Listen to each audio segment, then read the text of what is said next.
Obi-Wan Kenobi deserved a better antagonist. As written in the show, Reva's character was inconsistent. She went from rash and brutish in the first episode to calculating, cunning, and patient by the third. Her motives were questionable, hunting Jedi to ultimately avenge dead Jedi by killing Vader. Her backstory was contrived and poorly explored. She is stabbed by Anakin during Order 66 and then somehow survives and becomes an Inquisitor. Ultimately, her story arc concludes in unsatisfying, sudden fashion as she redeems herself out of nowhere. So let's rebuild her character and retell her story, making her into an effective, interesting villain that the audience can respect and even pity. This will require rewriting several main plot points of the Obi-Wan Kenobi show. Since the Disney Reva was the driving force behind most of the plot, naturally, the changes to her character will also affect how the plot develops. In the first episode of the show as it is, Reva's brutality and rashness clash with the calmer and more methodical nature of the other Inquisitors. But the writers abandon Reva's reckless nature after one scene. She quickly switches to being calculated, devious, and cunning. It seems almost as if the writers discovered Trilla from Fallen Order after that first scene and attempted to make Reva more like the second sister in both character and manner. That was a mistake. While cold, calculated villains are often superb antagonists, there is something to be said for violent, brutal villains. Let us see an Inquisitor who really embodies the hatred of the dark side, who takes out their rage on any who happen to have the misfortune of being nearby or drawing their ire. Reva's hateful nature begs the question, where does her rage come from? Why does our new Reva carry so much hatred for the Jedi? What is her motivation to hunt them down? Let's let old Reva give us a hint. They were the only family I knew.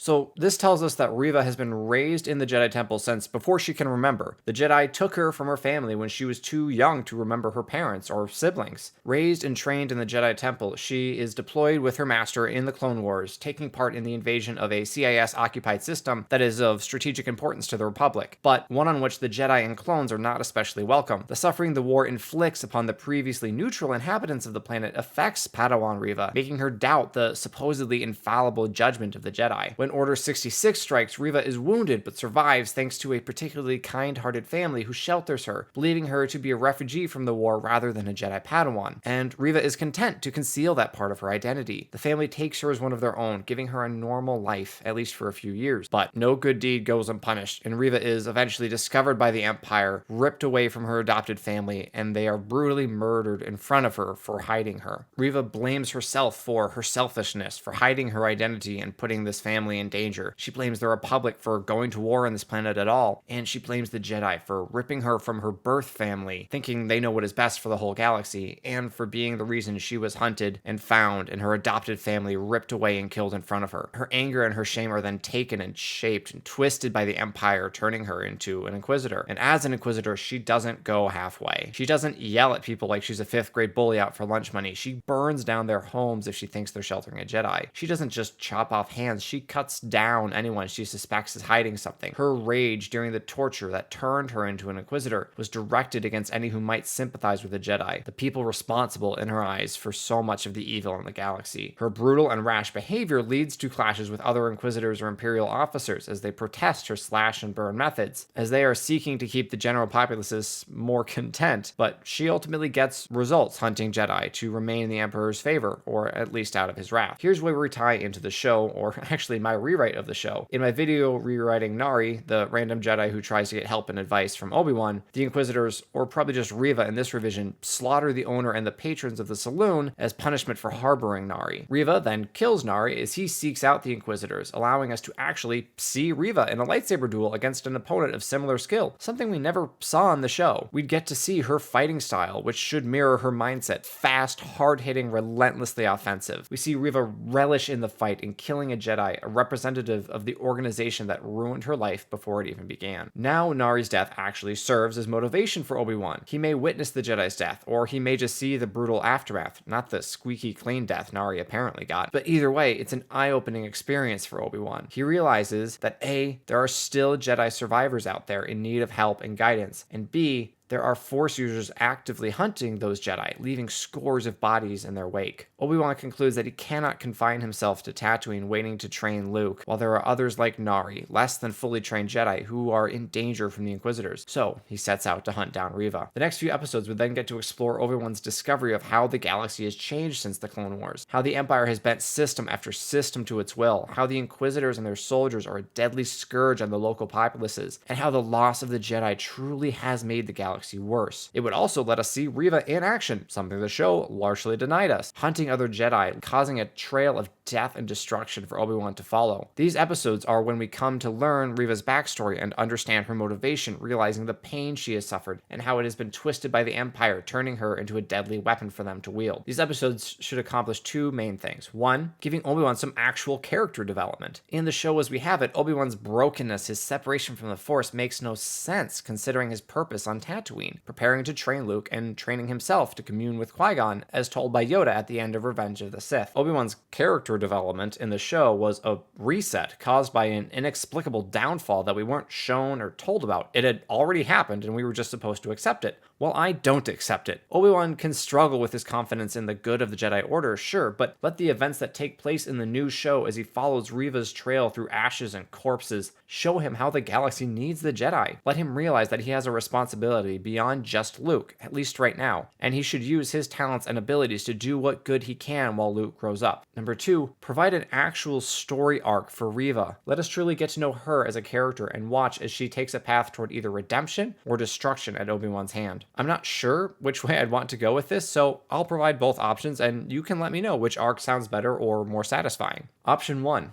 redemption. Reva is sent back to the planet where she was wounded, rescued, and eventually captured. Planet where she was sheltered by the family that was killed for their kindness, the family whose blood she thinks is on her hands. While hunting a Jedi on this planet, she encounters someone, let's call her Susan, who knew her adopted family, who knew her during the few years she was living there in peace. Her rage and her guilt swell up to the surface, and she expresses them to Susan, who then reveals to Reva that her adopted family knew she was a Jedi. They knew the risk of taking her in, but they did it anyway. They may not really have known much about the Jedi, the Republic, or the war, but they saw a girl in desperate need, in mortal danger, and they knew they had to help no matter who she was or who was after her. This revelation that her adopted family was knowingly hiding a Jedi, just like other families she has threatened, tortured, or killed in the past years, puts a dent in Reva's inquisitorial resolve. She can no longer blame herself, at least not fully, for their deaths. She struggles whether she can possibly blame them, a family that only ever protected, cared for, and loved her. Could they have been right to shelter her, a Jedi? This family that, knowing who she was, died for her. Could they possibly have been in the wrong? She struggles with these doubts as she continues on her missions, and her doubt is manifested in a tempering of her rage. She cannot turn from the path she's on, not yet, but she holds back from the extreme measures that have been her signature for years. This discrepancy is noticed and reported, and other Inquisitors are sent to deal with her. No signs of weakness are allowed among the Inquisitor Corps. Reva is found by the other Inquisitors and is beginning to lose the fight when Obi-Wan, having finally tracked her down, shows up. Sure, that's a little convenient timing on his part, but we gotta have some drama, right? Thus begins a three-sided battle of Obi-Wan versus the Inquisitors versus Reva. Ultimately, the other Inquisitors are dispatched, mostly by Obi-Wan, leaving him to face Reva alone. Reva, of course, recognizes him, a famous Jedi Master. She thinks that bringing in Obi-Wan, dead or alive, would possibly regain her the Emperor's favor. There is little hope of that, however, as she is wounded and exhausted and facing down a much more experienced and powerful Jedi. Accepting death, waiting for his attack to come, Reva lowers her lightsaber. Obi-Wan, being not a monster, does not attack her when she is not engaging and has lowered her defenses. He has learned something of her history by following her trail, visiting the planet she survived on for those crucial years, and he has seen the change in her demeanor. He realizes she is not beyond redemption, and so he offers to help her, to guide her, to find someone who can train her to bring her back to the light. Unable to accept that she is worthy of such aid from such a great man, Reva gently refuses his offer. There is simply too much pain associated with her past life, the very weapon that she holds. She casts it aside.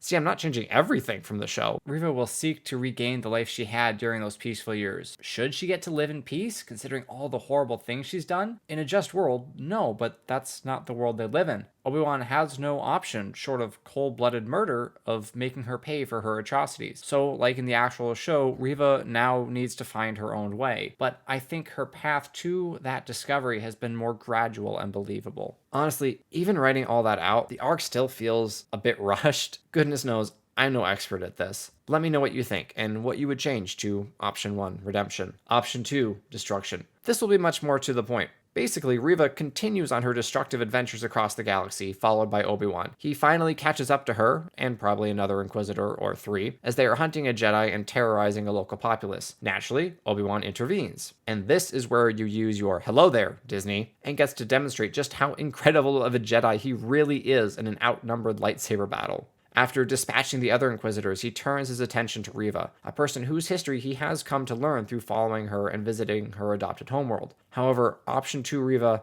has no remorse, no guilt that cannot be buried, and she attacks him relentlessly. Obi-Wan realizes that she is gone, beyond his power to redeem, and is forced to take the action he could not take on Mustafar, and he kills Reva, ending her story for good. I believe that the character and story that I have rewritten here are more consistent, logical, believable, and compelling than the cheap, shallow, emotionally unsatisfying character and redemption arc we saw in the Disney show. Creating characters with real depth and nuance is not exactly something I have experience doing, but I hope you enjoyed this rewrite and that you can picture how the story would play out and that it sounds emotionally satisfying. Please let me know what you think, what you liked, disliked, and what you would change about my rewrite. Thank you so much for watching.